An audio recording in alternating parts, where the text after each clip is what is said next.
cuando empecé a convertirme en un zombi, en un profesor zombi. Un profesor aburrido, que se aburría y que aburría a sus alumnos. Un profesor que repetía siempre lo mismo. El primer año que di clase tuve mucha suerte, me decían los compañeros. Me tocaron 5 grupos, el mismo tercero. Me dijo, un chollo, no tienes que preparar clases. Siempre preparas una clase y te vale para los 5 grupos. El resultado era que repetía lo mismo, era un autómata, era un zombi. Repetía siempre lo mismo. Al año siguiente me tocaron primeros y terceros, pero llegó un momento en que a los de tercero les di la clase de primero. No les importó. Sigue, no, cuando quise cambiar no pasaba nada. Bueno, la educación zombi, el título de esta serie de charlas es provocador, pero todos los que hemos sido alumnos, todos los que nos hemos aburrido en la clase, sabemos lo que significa ser un zombi en el aula. Y todos los profesores que también nos hemos aburrido, sabemos lo que es aburrirse en el aula. Entonces, decidí divertirme. Dije, bueno, pues voy a dejar de aburrirme. No me pagan mucho, me pagan, pero bueno, voy a divertirme. Y empecé a hablar menos, a escuchar más a mis alumnos y, sobre todo, a trabajar la creatividad, a trabajar los talleres literarios. Se acabó la historia de la literatura, lo justo para cubrir el temario, para cubrir el programa. Y empecé a trabajar los talleres literarios, a hacerles escribir, a hacerles hablar, a escucharles. En principio, el juego era hacer animación a la lectura, era hacerles leer, pero descubrí que la mejor manera de hacer lectores es hacer escritores. Muchos lectores no son escritores, pero es imposible ser escritor sin ser un buen lector. Y esa es la mejor manera que descubrí para estimular su creatividad y yo también aprender de ellos. Porque también descubrí que si enseñar puede ser divertido, lo es mucho más aprender y todavía mucho más aprender de nuestros alumnos. Es quizá lo más divertido que podemos hacer.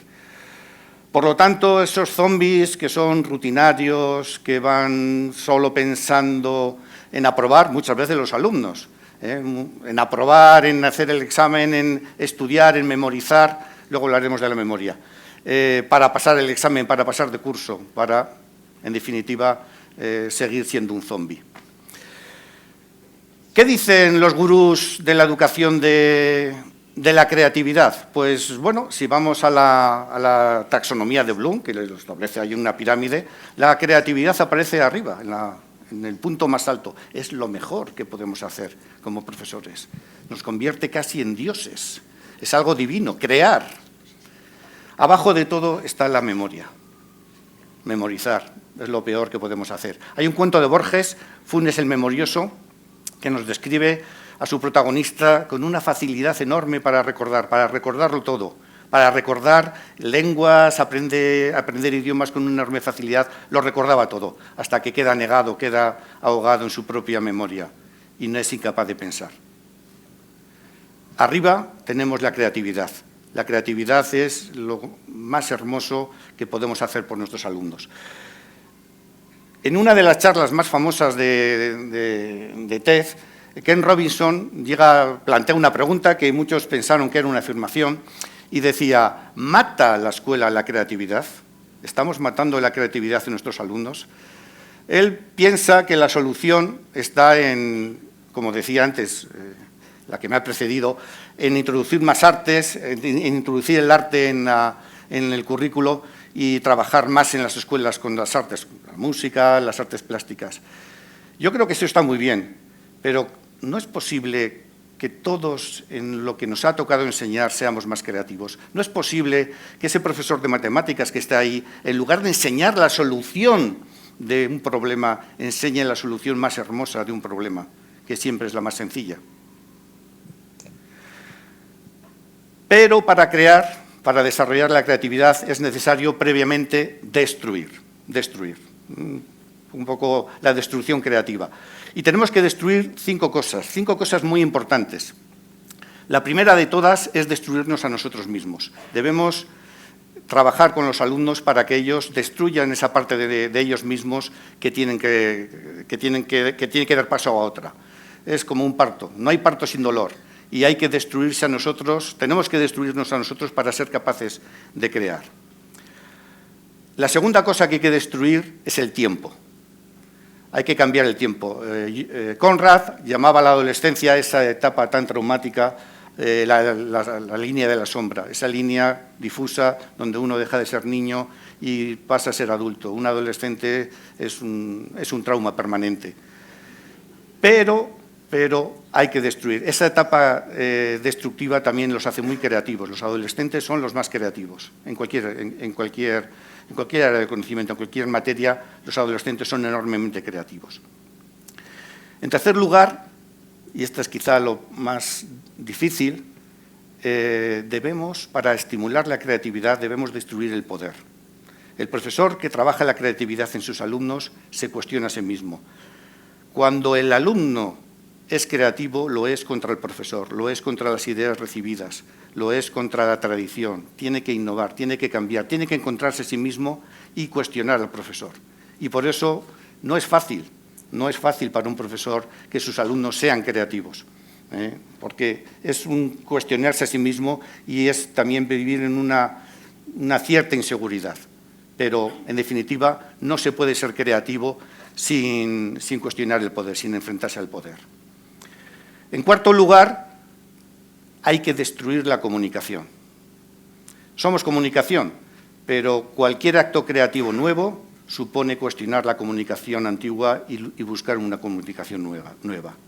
Decía Proust que las grandes obras maestras están escritas en una lengua extranjera que es maravillosa. Hay que descubrir nuevas maneras de comunicación. Hay que romper con la comunicación del pasado y buscar la comunicación del futuro. Y en quinto y último lugar, si queremos crear mentes creativas, debemos destruir antes los resultados. Porque la creatividad se crea en el proceso, nunca en el resultado. Debemos cuestionar siempre el resultado. El artista grande, el gran artista, el genio, disfruta del proceso, no busca. Empieza y no sabe dónde... Busca, pero no sabe dónde acabará. Busca y encuentra, pero el encontrar es un proceso muchas veces fruto del azar. Hay una definición que a mí siempre me ha gustado mucho, es la inspiración, el azar es el fruto casual, a veces, de una búsqueda, de una larga búsqueda. Y de esta manera llegaríamos a, para mí, la mejor definición de creatividad, que no es de ningún pedagogo, pero para mí es genial, es que la creatividad es la inteligencia divirtiéndose. La creatividad es divertirse con nuestros alumnos y que ellos se diviertan y que dejemos de ser zombies, tanto los profesores como los alumnos. Y volvemos ahora a lo que está tan de moda, la inteligencia artificial. ¿La inteligencia artificial es compatible con la creatividad? Ahora todos los profesores tienen un cierto pánico, me van a copiar los trabajos. ¿Qué haremos con la inteligencia artificial?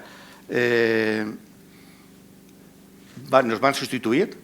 Ya no podemos mandar trabajos. Antes, el detector de plagio podía descubrir el alumno que había conseguido copiar de aquí y de allá o que parafraseaba. Ahora es prácticamente imposible. Bueno, precisamente por eso creo que ahora es el momento, más que nunca, el momento de la creatividad en educación. Creo que si dialogamos con un alumno y le decimos, cuéntame lo que tú quieras, cuéntame algo creativo, algo nuevo, la inteligencia artificial nunca va a sustituirnos. Porque la inteligencia artificial trabaja con patrones que procesan gran cantidad de información, pero la inteligencia artificial nunca será capaz de innovar, de cambiar el patrón, de modificar el patrón y de ser creativo. La inteligencia artificial nunca establecerá relaciones entre nosotros, porque esa es la clave de la creatividad, que nunca nos pondremos de acuerdo. Nadie de los que estemos aquí se pondrá de acuerdo exactamente qué es creativo y qué no es creativo, y qué es creativo para uno y qué no lo es. Y eso la inteligencia artificial nunca, pero nunca lo será. Y en definitiva, la última idea que quisiera compartir es que a veces la creatividad aflora donde no está, fuera de los cuatro muros de la escuela.